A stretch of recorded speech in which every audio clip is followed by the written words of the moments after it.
Nandito kami ngayon sa Ibahago ni Bulacan para bumili lamang ng ulam. At nadaanan nga namin itong isang bagong bukas na cafe. Ito ay ang Joe's Brew na nag-offer ng kape at milk tea sa halagang 29 at 39 pesos. Maliwalas, presko at aesthetic ang dating. 5 to 10 person nga pala ang kasya dito. Masarap nga pala tumambay dito habang naghihintay ka ng order mo kape o kaya milk tea. Nandito tayo ngayon sa Joe's Brew sa Ibahago ni Bulacan. Tara, tikman natin itong kanilang kape. 29.39.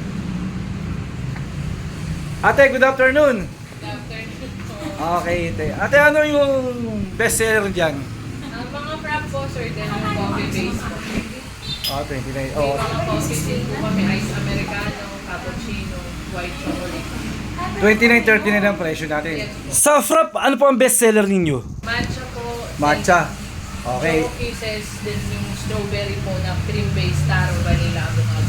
Oh, sige, bigyan mo kami ng isang matcha. Then, sa Black Forest, saka dark chocolate. Pag may loyalty card, paano ba yan?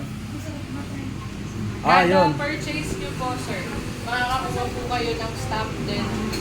Pag naka-apat, may free. Then pag naka-7 orders, may free. Then yung last po, may free po ulit. Ang kagandahan dito kay Joe's Brew ay meron siyang loyalty card. Kada bili mo ay magkakaroon ka ng stamp simula 4, 7 hanggang sa huli ay pwede kang magkaroon ng libre. Start ng 29.39 nila ay sa milk tea and coffee at frap na coffee base, cream base 49 at 59. Meron din silang tea-infused fruit blend na 39.49. Fruity seltzer 49.59. Ako infused fruit blend 29.39. At barista signature. Available din ang takoyaki at waffles. Bukas po sila araw-araw simula 11 a.m. to 7 p.m. Tingnan po natin itong Black Forest ng Joe's Food.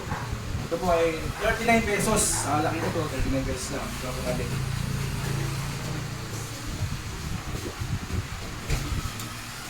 Ayos, masarap yung lasa. Hindi naman katamisan, hindi rin katabangan. Sakto-sakto lang para sa akin. Hindi mo nakaumay. Masarap po. Perfect.